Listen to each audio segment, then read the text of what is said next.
Hyderabad versus Gujarat, বৃষ্টির জেরে ভেস্তে যায় ম্যাচ।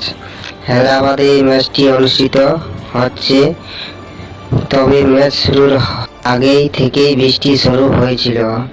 মাঝে থেমেছিল বৃষ্টি। রাত 8টার সময় টস হওয়ার কথা ছিল, কিন্তু ফের বৃষ্টি শুরু হয়েছিল। বৃষ্টির জেরে এই ম্যাচ ভেস্তে যায়। তবে কি হবে প্লে অফের অঙ্ক?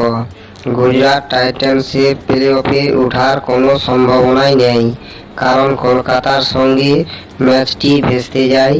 পয়েন্ট ভাগাভাগি হয়, তাতে কপাল পুড়েছিল গুজরাটের।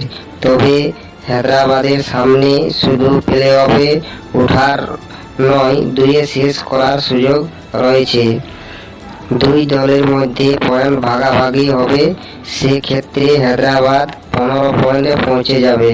তারা সেই সঙ্গে প্লে অফে তারা জায়গা পাক্কা করে ফেলবে।